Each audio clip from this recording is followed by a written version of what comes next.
Couple of quick announcements. One is that there is dinner available. Ira, I know you were asking about that earlier today.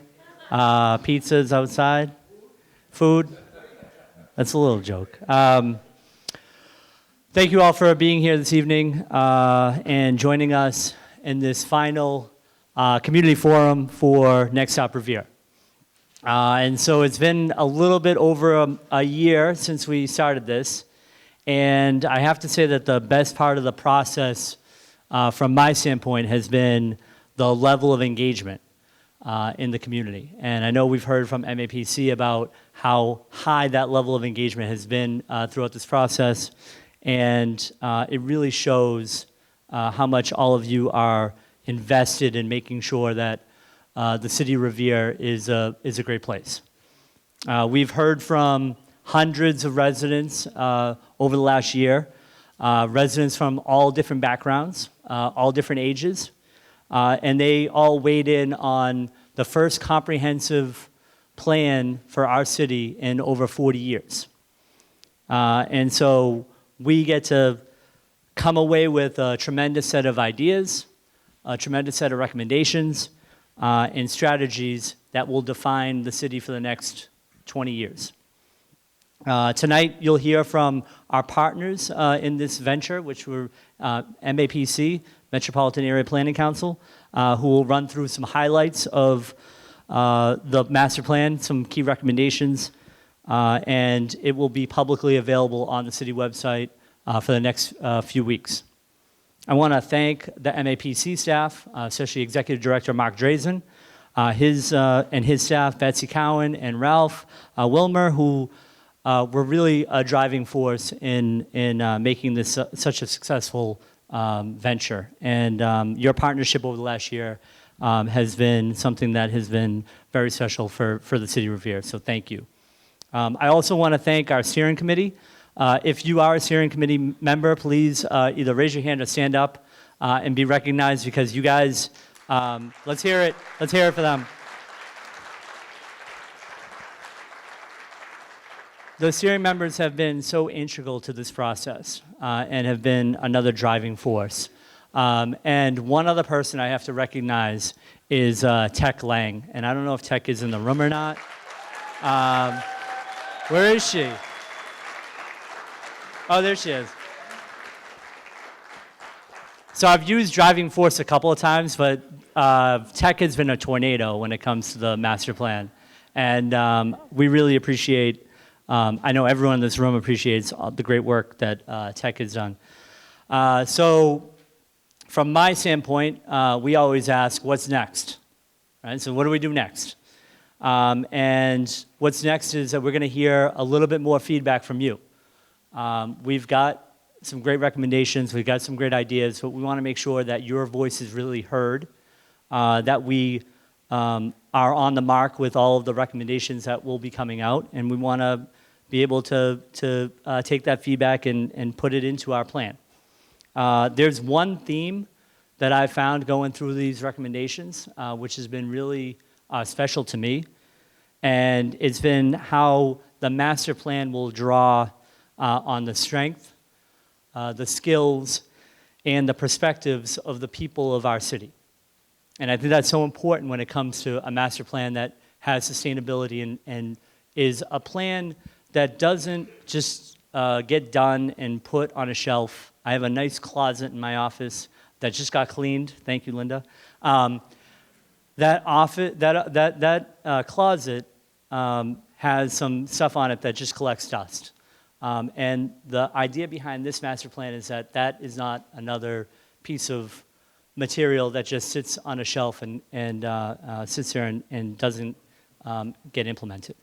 And so when we draw off the skills and the strength and the perspectives of our people, it comes down to when we talk about job training, when we talk about business ownership, when we talk about building youth leadership, or promoting tourism and cultural resources in our community, that's all centered around our people and the people in our city. And so it's all about making sure that we invest in the people in our city. And because they are the small business owners, they are the workforce, they're the creators, the people who are going to continue to make Revere be a great place that we're proud to call home.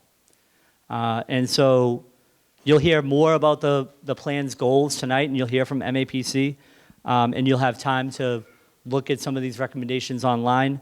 And I hope, and I'm looking to my community partners and the residents of the city, that we want to hear your feedback. We want you to have a piece of this.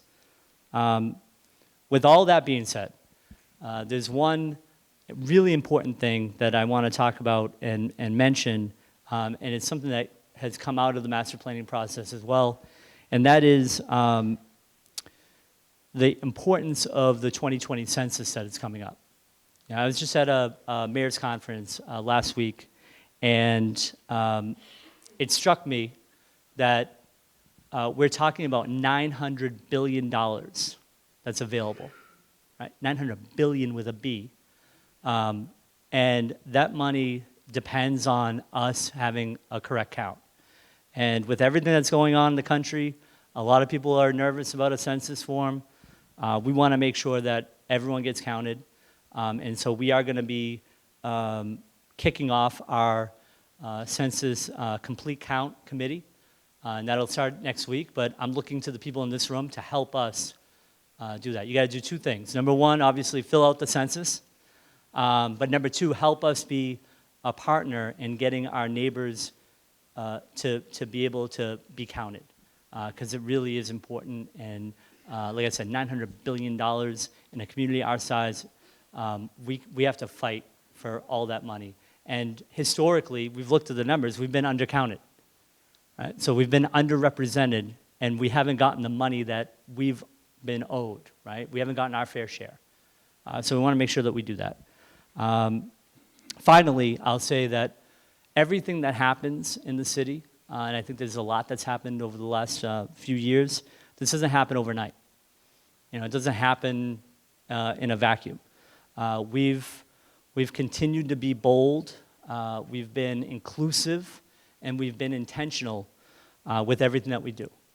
And thanks to all of you, we'll continue that great work, and the master plan is our blueprint for that work going forward. So with that, I will turn it over to MAPC and invite Mark Drazen to come up and say a few words. Thank you.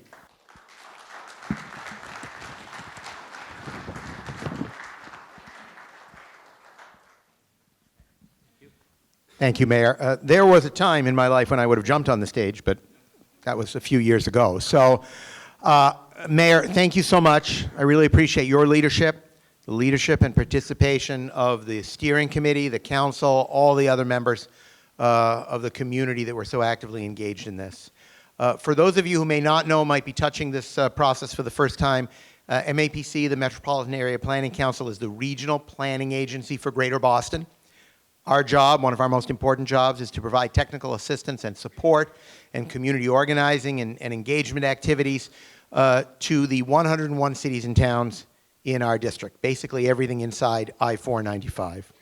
We are so pleased whenever we are asked by a community to do a master plan. We do lots of plans, we do lots of zoning, do lots of new permitting procedures and studies of many kinds, but the master plan is special because it's a sign that the community wants to take charge of its own destiny for the residents who are there now, frequently for their families and for their children in the future, for municipal employees, and many others that touch this community. A master plan is not just about one particular parcel or place or road. It's not about one topic, like housing or water or parks. It's really about everything. It's about Revere. It's about saying, we really care about the place we live. We want it to be good today. We want it to be great tomorrow. We want it to be fantastic for the next generation. And how are we going to get there? And as the mayor hinted at, we live in difficult times, a lot of stress and confusion and people yelling at each other. And it's a great thing to see all the residents of a community just get together and say, we love the place we live, we want to make it even better. And we feel at MAPC proud to just have had the opportunity to help you in that endeavor. And we're going to be with you for implementation if we can help there as well. Because the purpose of plans is not to sit on a shelf. The purpose of plans is to try and guide you into the future. That can be difficult. It can be challenging. It can be even difficult to just pick priorities, because the plan is a big document with a lot of things in it. And sometimes you got to say, okay, next year we're going to do these 3. And then the year after that, we're going to do 4 more. And those can be tough decisions. But that's the important work of trying to kind of demonstrate your love and connection with this community. So we're going to be with you. We want to stand with you, try and help with that as best we can, all of us at MAPC, board and staff. I do want to mention my staff, particularly Betsy Cowan, who runs our economic development program, Ralph Wilmer, who is a principal planner at MAPC and runs our technical assistance program. Also, Yolando Spinola. Is Yolando here, or is he out at the table? I'm not sure. Who is from our community engagement division.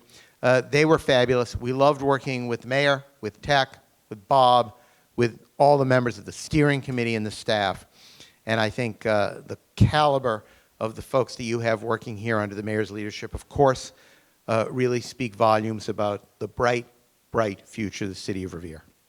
With that, I think I'm turning it over to either Ralph or Betsy. Betsy Cowan. Thank you all very much.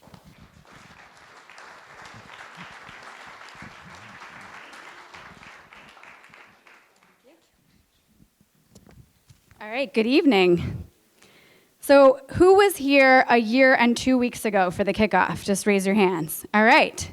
That's impressive because you came back and you wanted to hear what this plan was all about. If you could advance it to the next slide. So my name is Betsy Cowan. As Mark mentioned, I lead our economic development team, and I had the pleasure of leading this master plan process along with Ralph Wilmer, my colleague. And we had a huge team behind us. So it wasn't just the 2 of us. There was a team that was working with us. Yolando also was working with us on the community engagement side. I'm just going to briefly go over the presentation. The meat of tonight really is outside, where you're going to be engaging with Revere staff and with members of the steering committee to learn more about the specific recommendations of the plan. So we're going to keep this presentation as short as possible so that you can get out and engage in conversation. So we'll go over a little bit of the context of the master plan itself, and then I'll describe the process. So how did we put this plan together? And then Ralph is going to present the recommendations and the next steps. So if you could go to the next slide. We've already covered who MAPC is. So we'll go to the next slide and talk about the master plan. Just as a reminder to everyone who came last year, we highlighted what the master plan is and what it isn't. So a master plan really is a strategic framework that can guide the work of a community over a specific period of time. So in this case, it's about 20 years. So we're looking out to the year 2040 to think about what we want the city of Revere to be. So it's both physical and economic development, and really it's based on a vision of what you want Revere to be, and then it lists goals and strategies to achieve that vision. So it's really an action plan. So as the mayor was saying, and as Mark Drayson was saying, our goal is that this not sit on the shelf. Frankly, it would be a waste of our time and all of your resources if it were just a plan that sits on the shelf. So Ralph is going to talk a little bit about the implementation plan at the end of the presentation. So if you can move on. So I wanted to just kind of set the stage for the context of the plan. And just a note that there are several elements that really shaped the master plan, and the mayor mentioned that this was the first planning process, the comprehensive planning process in 40 years, and there's a number of factors that kind of led to the development of the plan. So if you go to the next slide, the first one is just to note that this was built on several planning processes that had already happened. This was the first comprehensive master plan for the city in 40 years, but there were a number of efforts, and we do want to call out, I'm sure a number of you in this room were involved in those planning efforts. So this was not just a new document. It was really based on thoughtful planning for 10 or 20 years before we started this plan. And then there were 3 key elements that really shaped the context of the plan. So the first is the people of Revere. And actually, just a note, if you notice tonight, there are interpreters who are here. So they're interpreting from from English into Spanish. So if you hear some noise in the background, that's welcome because we want to make sure that we provide interpretation. So we recognize first that Revere is a diverse city that is founded on immigrants who came here from a variety of different countries. And there's some people that call Revere home for generations, and there's some people who have just arrived here. And that was one of the key elements of the plan, was ensuring that Revere could continue to be a diverse city. We also wanted to build on the rich cultural history of Revere as an entertainment destination and kind of how that shaped the culture of the city itself. So you'll note outside, actually, the vision statement, and some of you saw that. It's in 6 languages, so English and 5 other languages: Spanish, Khmer, Arabic, Portuguese, and Haitian Creole. And that, again, is a statement that the city is making, that we want to continue to be a place for people of all walks of life. If you go to the next slide. The other thing that shaped the plan is the location of Revere. So all of you know, if you drove here or if you go in and out of the city, Revere is in a really key location. So it's anchoring the North Shore to Boston. And if you've experienced traffic, you know that a lot of folks come through Revere to get to Boston. But that also, so it provides some challenges, certainly around traffic, but it also provides some unique opportunities in terms of the economic base. And when we started the plan, the Necco site, which I'll be talking about later, was the former Necco site. And now Amazon is locating there partly because of the unique location of Revere. So certainly that provides some challenges, but the plan also highlights ways that you can leverage the location of Revere. And then if you go to the next one. And then finally, one element that we looked at throughout the plan is these key development sites. And you'll see it on some of the maps out there. So there are a number of different sites. Some of them you're very familiar with. Suffolk Downs, which actually was completed, the planning process was completed before we started the master plan. So we didn't include the specifics of Suffolk Downs in our master plan, but certainly it had an impact on all of our recommendations of thinking about how transformative that project is going to be. And then, as I mentioned, right before we started the master plan, the Necco plant closed, which I know affected many of you in this room. And then right before we ended the plan, Amazon announced that they would be opening a distribution center there. So there's a number of other parcels here, and what we can talk, our staff can talk more about that, but certainly those key development opportunities shaped our thinking about the plan. So now I just want to talk briefly about the process, because that's one of the questions. If you look at any document, you're going to want to know, how did they develop it? Where did they get this information? So as I mentioned, we had a team at MAPC, at the Metropolitan Area Planning Council, and we dug into as much data as we could. So that's both talking to the city to get their own data, but then also using publicly available data sets, and also some of the data that we use to look at the people of Revere, what businesses are in Revere, and every element of the plan, we dug into the data. But then one of the key elements that I wanted to talk about is kind of how the plan took shape. So as the mayor mentioned, it was about a year ago, which I just have to say is unprecedented for a master plan. Generally, they take about 2 years. So we were really proud and, again, thankful to the city for their work on this. So January 15th, as I recall, it was much colder than today. So we had a kickoff here, and we were expecting maybe 100 people, and there were 225, which was a record for one of our events and just a testament to how interested you all were in this plan. Then we had 2 community forums on the topics listed on the slide, so housing, economic development, historic and cultural resources, and then transportation, mobility, open space and recreation, energy and climate, and finally public health. So you'll see all of those topics covered out on the boards in the cafeteria. So we had another opportunity for you all to provide feedback. Over the summer then, we had significant community engagement. We did focus groups, and we did a survey. I'm sure a number of you participated in that survey. And then in the fall, then we started developing the plan. We wrote it, and then finally we'll be presenting it to the planning board shortly after this event. So I wanted to move on to the next slide. The mayor already recognizes the steering committee. We want to say personally thank you for all of your work. You were very engaged and came to all of our meetings and provided significant feedback through phone calls, through emails, and through other points, so thank you. But I also don't want to miss thanking the city staff, and I know there's already been mentioned, but I was talking to Ralph, and Ralph has done a number of master plans throughout the state, and I think this is pretty unprecedented for the level of engagement between us and the city. So if you were a city staff member who worked on this plan, could you just raise your hand? All right, and I think they deserve a round of applause. So thank you. This was hours and hours of work, so we're very grateful. So in addition to the feedback, obviously, from the city staff. One of the key elements, as I mentioned, was feedback from all of you. So as I mentioned, there were over 200 people at the kickoff event, and that was where we got significant feedback about what topics do you want to see in the plan, what are your concerns. 140 participants at the first forum, 70 at the second, and then a number of folks took part in focus groups on several of the topics in the plan, and then about 500 people participated in the survey.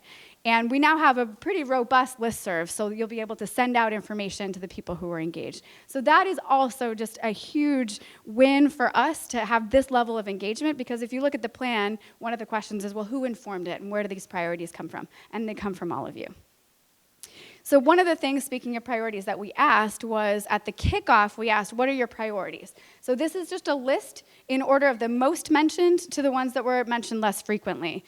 And I'm sure that all of you looking at this are resonating with what's up here around housing, green infrastructure, green space, traffic, safety, and the list goes on. But we took those, and then that actually informed both our thinking about the content of the plan, but also the framework of the plan. What are the things that we put as top priority, and it's based on all of your feedback. And then the second thing also that we asked are just, what are the concerns that you have? Are there things questions that you have about your life in Revere? And some of these are repeats from the priorities, but certainly traffic was right up there, the lack of affordable housing, drugs, racism, and a number of other elements.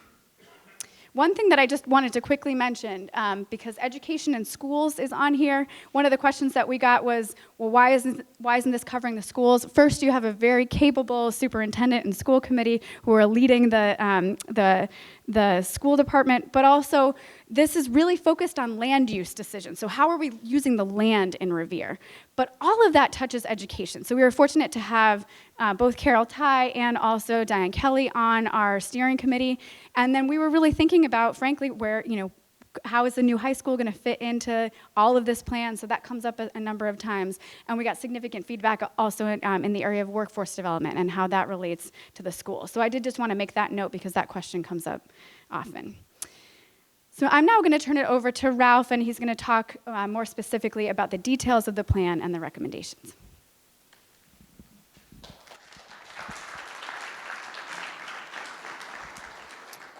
Thank you, Betsy, and thank you, Mayor, and thank you all for coming out tonight. We really appreciate all the involvement that we've had from city residents, city staff, the steering committee, as has been mentioned a few times already tonight. My name's Ralph Wilmer. I'm the co-project manager with Betsy on this project, principal planner at MAPC, and I manage our technical assistance program, which helped to fund part of this project. So I want to quickly summarize some of the high points of the plan itself. Start with the vision statement.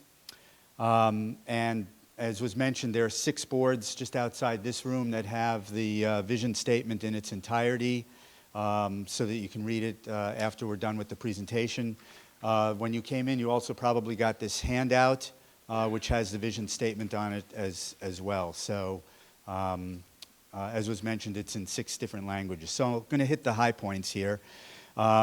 Revere is an innovative, inclusive city built on the strong foundation of our history, our unique assets, and our present successes. This vision statement came through our work with the steering committee, as well as all the input that we got, especially at that first major public forum where we began to identify issues and get some feedback. So the steering committee worked with us to come up with this vision statement, and that's the sort of the leading line of that. But just to hit some of the other highlights of it, the purpose of the vision statement and the comprehensive plan is to build Revere's reputation as a professionalized city government, continue to provide innovative and quality education at every level, provide housing options for residents of all backgrounds and income levels, offer high-quality employment opportunities for Revere residents. Next slide.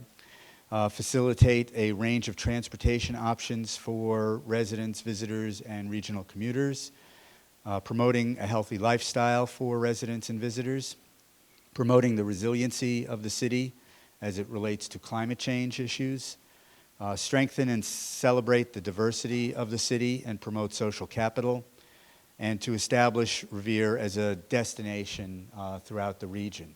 And again, if you think about this statement, it really reflects some of the feedback that Betsy summarized just a couple of minutes ago.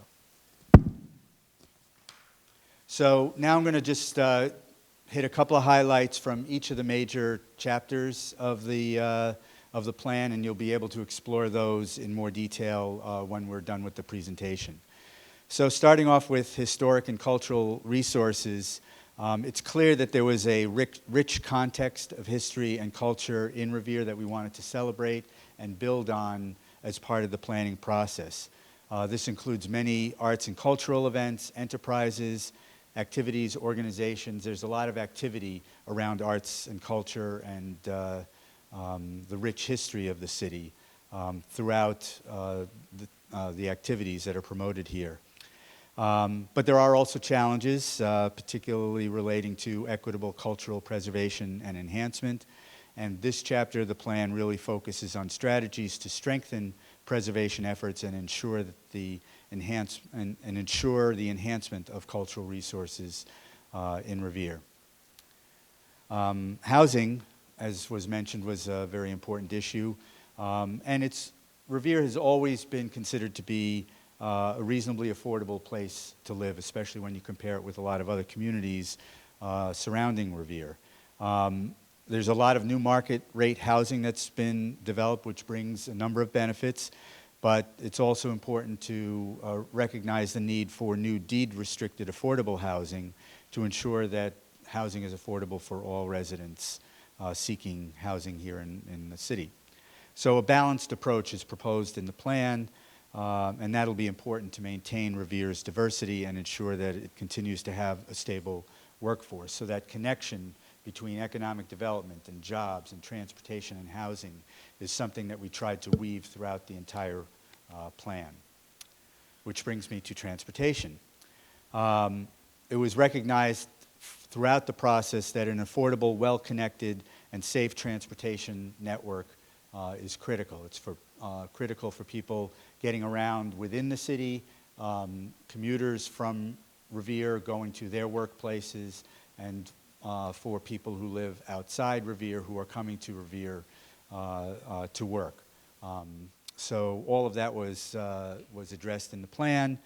Revere is served by subway, bus, and there are pedestrian and bike and walking trails. They all intersect with one another. Your roadways are heavily trafficked, and obviously the airport is a big factor in transportation planning here in Revere, and that's all been addressed in the plan as well.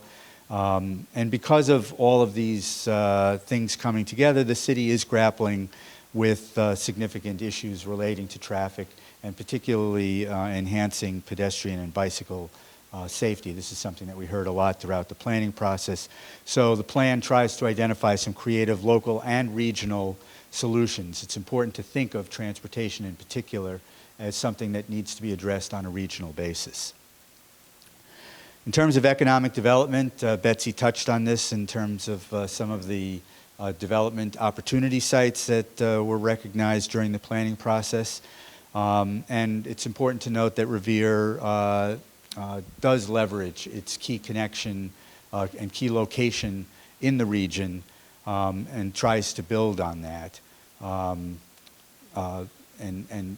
in a way to enhance the regional economy. It's home to two of the largest transit-oriented development sites in the region. Wonderland, which still is sort of a blank slate that needs to be addressed, and Suffolk Downs, where there is a proposal to essentially build a new section of the city there in conjunction with East Boston. Thoughtful planning will allow the city to think about higher quality employment opportunities, especially in light of the loss of some other recent big employers, and to continue to be a home that provides an environment for local businesses to continue to thrive. That's clearly one of the underpins to the local economy is some of these small family-owned businesses. In terms of open space, as was mentioned at the beginning, Revere has a very current open space and recreation plan, and we sort of fact-checked that and built on it. It's clear that open space and parks are critical to the quality of life for people not only in Revere but in the areas surrounding Revere. And Revere has a lot of local parks, but it also has some large regional resources as well. Many of you are probably familiar with Revere Beach.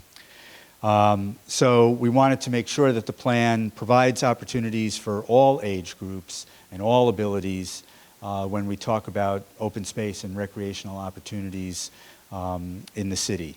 And we heard a lot of people talking about trying to find ways to enhance new opportunities for indoor recreational activities, particularly to help us out this time of year. Public health is something that we're addressing more and more in master plans. Traditionally, it hasn't been an issue that's been talked about in a master planning process, but we're doing that more and more at MAPC, and it played a very important part of our planning process for the master plan. And I might add also, when we did the open space plan, we incorporated public health elements into that.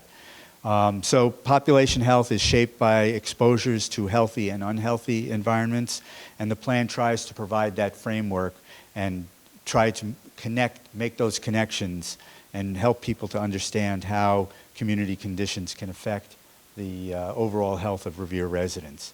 And strategies are presented to sustain healthy outcomes among residents from childhood to later in life. Energy and climate is another topic that, again, typically had not been addressed in master plans in the past. And like a lot of other communities, Revere faces a number of challenges, particularly from climate change impacts given its location on the coast. So sea level rise, storm surge, coastal flooding, urban heat island, these are all things that I'm sure you've encountered at one point or another within the last couple of years. The city has taken a number of steps already. We wanted to build on that. There are a lot of planning efforts like the Municipal Vulnerability Preparedness Planning process. So we built on that and built into the master plan the recommendations that came out of that process. And then we also included strategies to improve energy efficiency, just in terms of how the city operates on the municipal level, but also how businesses and residents can prepare for and adapt to climate change and to make Revere a more energy efficient city. Public facilities, these are the buildings like the one we're in now that you see and deal with perhaps on a daily basis. And we find that the character of our communities across our region are shaped by the condition and the quality of the civic facilities that people utilize, schools probably being the most predominant one, but then you think about libraries and your city hall and places that you go visit. These provide an important image for the municipal government. So the master plan provides a plan to identify what the needs are for public buildings, utilities, infrastructure, to meet the future needs of the community as it continues to evolve over time. And the city's ability to provide adequate facilities depends on an effective capital planning program. The city has one. We wanted to build on that and make sure that that was communicated through the master plan process with a particular emphasis on implementation.